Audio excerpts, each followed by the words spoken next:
So welcome back, everyone. My time with Ken just seems like it flies faster than anyone's, and we keep on going even during the break because we are live on Facebook. So hi to everybody out there.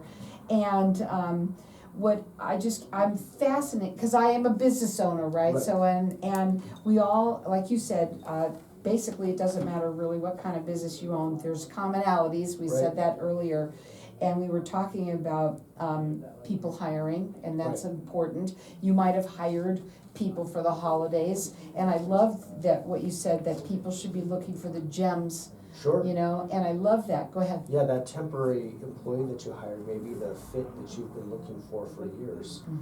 Maybe one of your other team members, they're good, they're just not great. Like, there's just a little, they do a lot, but there's just that one little something you can't name that's missing. And you may find them in your temporary help and be able to convert them to permanent. Or make sure they stay in your Rolodex, and as you have a need, as you grow, they become part of your growth plan. Right. So if you go back upstream, part of the reason that business owners feel so frustrated with the people component of keeping people and hiring people and finding people is because there's not a process behind it. So somebody leaves and they feel like they're starting from scratch because they are.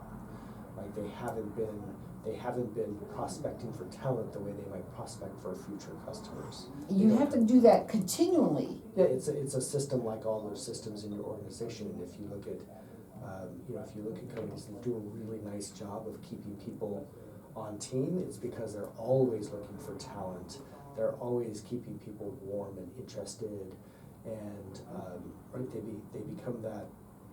They almost become a clearinghouse for their other business owner friends of, hey, I know somebody that would be great in your team, but I don't have any place for them right now, give them a ring. So business owners that have a system for hiring, it just removes about 80% of their headaches. And I know this because I've watched it happen with them. People, especially when you lose somebody suddenly, that is one of the most disruptive things to any business owner, especially when you do not have a system to replace them. Well, the other thing that we talked about was when the person can't work on their own, where they're constantly asking you questions or. Well, there's the three layers deeper than that. It's not that they can't work on their own, it's what are the do they need to? There are some businesses you don't have to work on your own. You're under high supervision, there's a lot of people there. You know, if you're a bagger in a grocery store, you need to work on your own, you're never gonna be on your own. You have plenty of the adults around if that's your team job, right?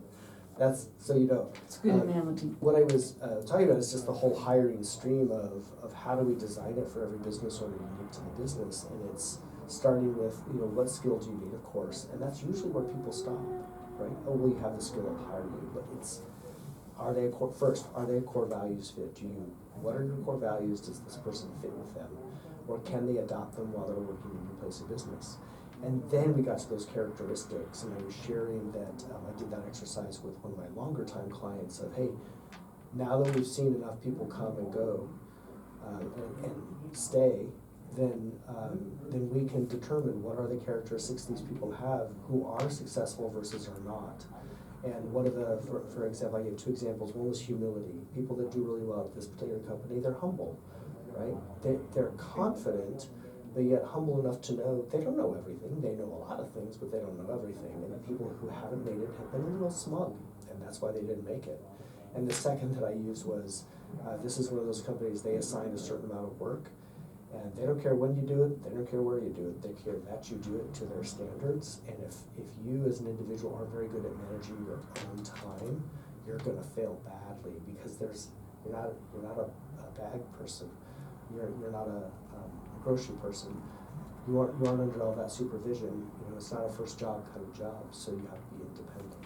So it's what are the characteristics of people that are successful in your company? And then the last part was core actions or critical actions. So in other words, what are those elements that create that experience that you're known for? And the example that I gave that you were very familiar with was staying at the Ritz-Carlton, which if you've ever been lucky enough to, you know, be on the corporate diamond when you go stay there, it is a unique experience. It's the guy who used to describe it as, we are ladies and gentlemen, serving ladies and gentlemen. So that's the mindset, but the actions are, when a guest in that hotel, at least the one time I stayed there, I could walk up to anybody, they'd address me by my name, which I don't know how they knew that, but they did. And I'd ask my question, and they would say, it'd be my pleasure. They didn't say, oh, go over to that desk and ask that person, or go to that other department. They just handled it. And that's part of an experience.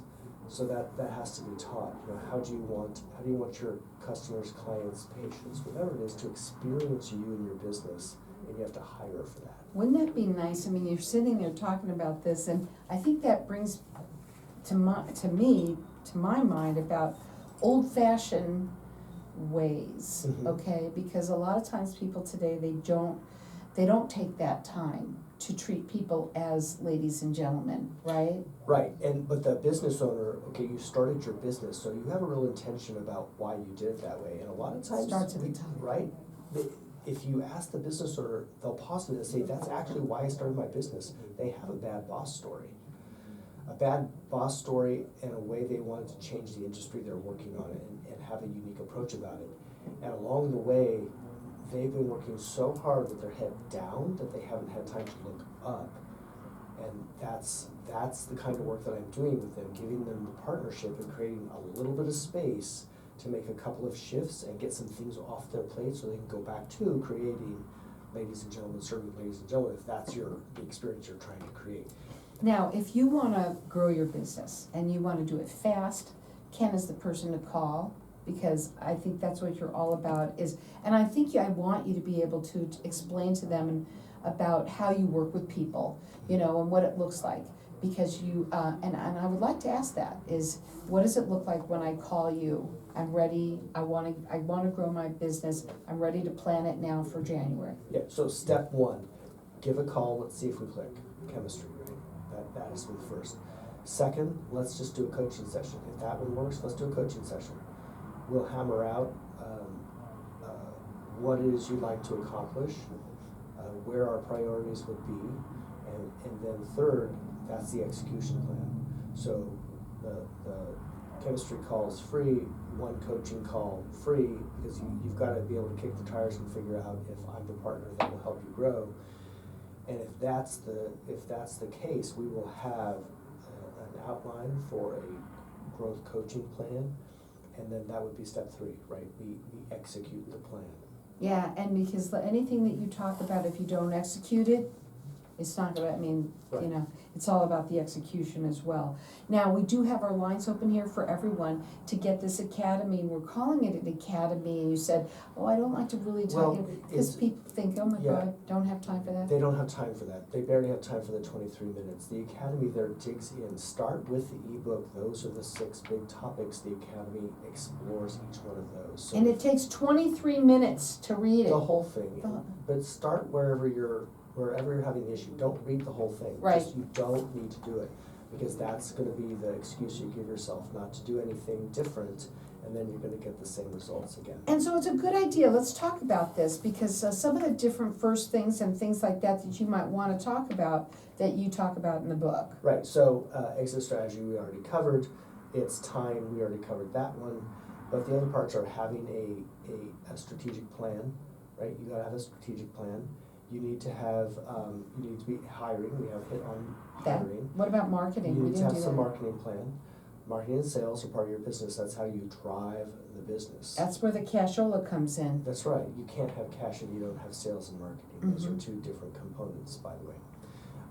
So you have to have, And I wanna talk about the free vision book, the templates that you got that's go in so there's there. templates behind each component, right? If you wanna know how to manage time, usually the objection I get is, you don't understand. I do, I promise. You don't understand, if I don't do it, no one will. Well, that's part of the issue of prioritizing, right? I promise you that if you reprioritize where you focus and where you put your time, you'll quickly find that some things that were getting your attention that don't get it anymore, don't have it anymore, it just falls away. It never needed your attention in the first place. By the way, that's simple, not easy. Right? Simple, not easy. Right, absolutely. Now, we do have our lines open here for everyone to get this academy, and it is, when you go up onto the website, which you all should go up there, you're gonna love that you did. It's makingthecut.biz. There's all that there. There's the book, there is the academy, there is the profit equation calculator, and I believe there's one more thing that. 5 steps to The 5 freedom, steps of yeah. freedom, which we're gonna talk about after we come back, because these, just go by so fast. And I want everybody to know that this academy, when you go up there, it is gonna cost money, but not when you call me. I will get it to you for free. So our number here is 602-277-5369.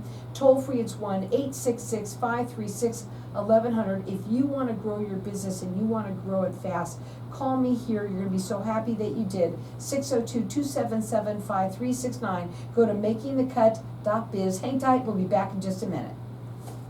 So, as the last one, what would you like to focus on? I don't know what you want to talk about. Well, we can do the 5 steps to freedom. Yeah, can we get that in enough time? Okay. Okay, okay. Yeah, it's just a quiz. So I'm just gonna write that down Stages. so I don't forget. Yeah, I think it's, Is it on here? No. there's one, yeah, I think so. Oh, okay, There it is. perfect. That'll help me. And of the 5 steps to freedom, well, we've talked a little bit about this. Now does that generally go in concession with, Yeah, it's a hockey stick. Has to be the same. Right, we created, and I then love it's the way 20 you always use these little sports analogies, a hockey stick. I never thought of it that way when I looked at it online. Well, and anyone who's ever been asked for money has seen the famous, it's called the hockey stick graph of, we just need some investment and then you're gonna watch it grow. Oh, okay, I get that. It's a bit tongue in cheek. Okay. Oh.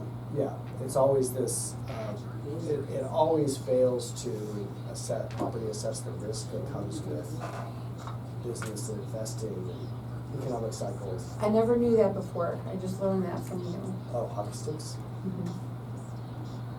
Well, I've learned an awful lot actually from you.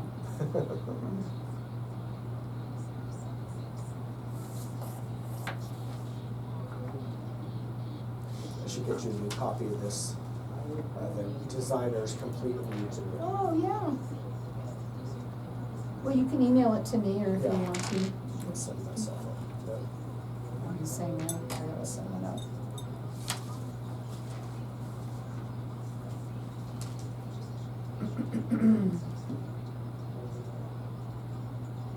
You're still doing it here.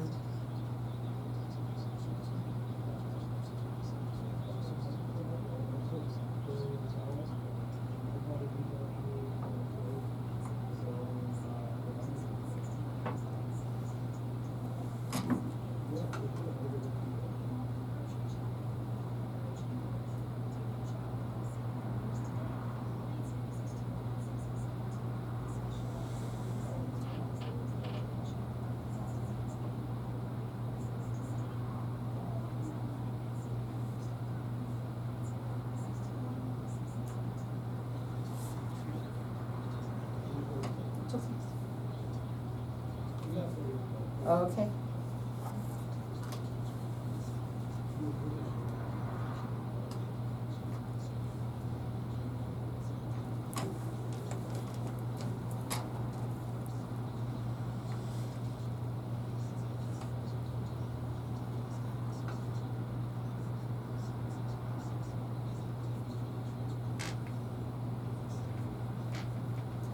So welcome back, everyone. Now we're going to be talking about something really quickly here that was important that I wanted to bring up too, Right. which, go ahead. So some of the other resources that Making the Cut up is, so you have the ebook and profit equation calculator, the Silver Bullet Academy deep dives into the same topics that are in Silver Bullets but more thoroughly. But last there's a self-assessment called the 5 Steps of Freedom. So the 5 stages of business, right? We create the business. It's chaotic as we get it going, right? And the challenge a lot of us owners have is that we never quite make it all the way out of chaos into regular order, right? I think it gets worse. Yeah, well, it can. Yeah. Sorry. Especially when you get a pandemic or something crazy like that, or it's a completely unpredictable event. The point is to get to stage 3 where we get some control and then drive towards prosperity and freedom. We have to, what we call, professionalize the operation. So if you're wearing 10 hats, you could wear 10 hats and stay in chaos and make, whatever it is you're making. And if you're happy there, then you don't need a coach necessarily. You already know what to do to get the outcome you're getting.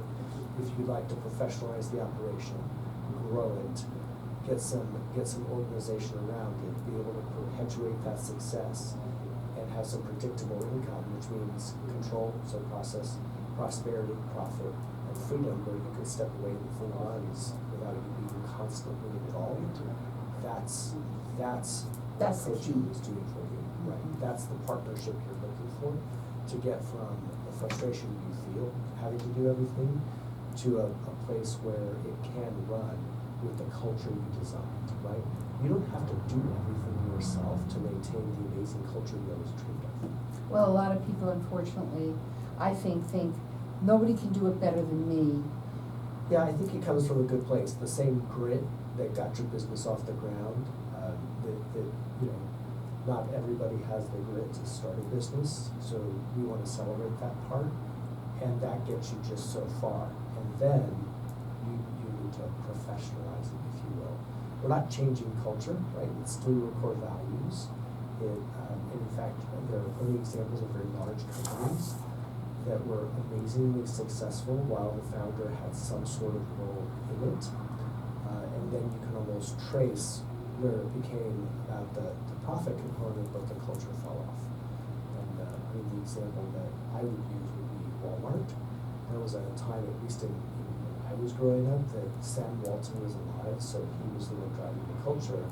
And his mission was to bring a standard of living to small town America where he grew up that wasn't available until he started opening Walmart, so people could raise their standard of living by accessing products that were reasonably priced. And I know I'm dating myself, they were all made in America because he wanted to support other American-made products that were manufactured here, other businesses made in America. It was just part of his theme. It was everyone helping everyone else here in our communities.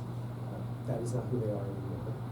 And Sam was long gone, so that culture is long gone. So I'm telling you, what I would tell any entrepreneurs, you can step away from the operating, working in it, so that your influence of culture remains strong. Would you tell some of the businesses that you do work with? And I know there's a lot of them, but some of the different types. Oh, sure. It runs the gamut. Certainly, I have sort of a little micro niche of healthcare. That's why I use that as a metaphor, because there are different segments of it, and there's a professional component to it, where they're really good at the But everyone's like that. Everyone's like that. So is the plumber, so is the electrician, so is the gym owner. So am I. Right? Everyone, we're good at the thing. It's the running of the business. It's the operation that we talk about. So healthcare is a big segment. I have a marketing firm client. I have had gym owners. I've had manufacturers. Lots of them, accountants, all sorts of, yeah. Yeah. I mean, here's the thing. Lawyers, yeah. When you're in business, and you say this all the time, when you opened your business, you were so excited about it, and you wanted to create something that was gonna be profitable, and you probably are, but could you be better? Could you be better at what you're doing? Mm-hmm. Yeah, yes is the short answer, and then, well, how do I do that? Yeah, how is exactly? It's knowing who you are and what you want to achieve, and then we have some intention behind it. So, for example, one of my clients is an accountant that specializes in her industry.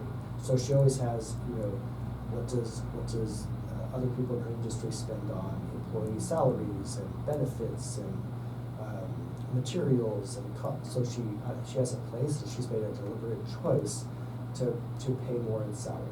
So it's kind of like Costco, right? The founder Jim Senegal has been taking hits from Wall Street forever because he pays too much, air quotes. It's intentional because those employees stay longer. My client, her employees stay longer. She's very, very little turnover. And oftentimes when people are leaving, they're leaving because they're moving or they're going to go back to school. And here's the phenomenon behind the culture she's created. She has such a fan following of employees, they will often find a replacement for her before they leave. Mm. Hey, I'm gonna be leaving, but I know somebody, and if you hire them, I will That's cool. train them. That's pretty cool. Mhm. That didn't happen by accident. Uh-huh. It was a deliberate investment she made. She was very intentional. I think that and- people need to think about how they are with their employees. You must treat them well, Yeah. and it should be expected, you Yeah, know? every aspect of your business should be a distinct choice you make. Nothing should be accidental. If you pay more in salary because you have something about your culture, you're being really specific about it. You just want to be really, again, it's not a matter of, I want to spend the least amount on every single line item. Well, that's a different kind of business. There's an impact if you're going to, if you will create the impression that you're cheap, and that has a different consequence. So the point is just to be really intentional about everything in your business, about the operations of your business. And as you move through those 5 steps to freedom, you'll find that while yes, when you started, you mopped the floors at night, you restocked the paper towels, but eventually that's a poor use of your time, because only you can be making some of these really great big strategy decisions. Somebody else can be hired to do those other things for you. Well, I'll tell you something, whenever I mean, I just get in awe as we sit there and talk together about all of the different areas that people do need to focus on in their business, and having a coach, there's nothing like it. I want you to tell everybody what your final words would be for today, to leave them with, to get them, guys, let's get on the bandwagon here and let's grow our businesses and bring them back to what we originally wanted to start them as, and not be just running around like a chicken cut off with your, head shoulders, but Yeah. however you say that. What's your decision? What are you gonna do? What are you gonna do differently next year to get you to your goal? Because if you have a bigger goal, if your goal is to be zero growth, then you already have to do that. If you wanna have a positive number for growth, then what will you be changing? And if you can't answer that, then give me a call, let's talk for 15 minutes, see if we click. And if we do, let's do a session. That phone number to call him direct is 602-820-6978. You can go up onto his website. It is makingthecut.biz. Get the Academy from me for free. Start off with that and the book. The book is wonderful, and and the book is free too. It's all, a lot of it is free. The Academy is not, because you gotta get that through me. So call me here at 602-277-5369. I heard somebody say something, and I know you're gonna get this when I say it, is how do you wanna show up? Yeah. How do you wanna show up? And this is our hurrah here at the end, to start planning for how do we wanna show up for January. I'm gonna leave you with the floor today. Sure. So the tools that we use to figure out how you are showing up, we do some profiling tools, both in terms of nature, what are you naturally good at, and nurture, what are some of the coping mechanisms that may be sabotaging you unknowingly. So we want to create that awareness around how you're showing up. And once you are in awareness, then you live in choice. Awareness creates choice. How are you going to choose? That's the biggest question that you have for yourself, is what will you choose for yourself and your business and your team and your family next year? And go up onto his website. You're gonna absolutely love that you did. And you're also gonna love that, and when you are getting into all of this, you're gonna feel like you're with him. That is the way it is, like with that. And also all of the templates, everything that he offers for you to show you who he's like, what it's like, what coaching is all about. And then you can also call him. He does a 15-minute kind of get to know each other call, and that's 602-820-6978. You're going to be so happy if you go up onto his website, which is makingthecut.biz. You're going to see all of that stuff that you're going to get for free. The Academy is not, but if you call me, you get it free. So 602-277-5369. Let's make that difference for next year. You're going to love it that you did.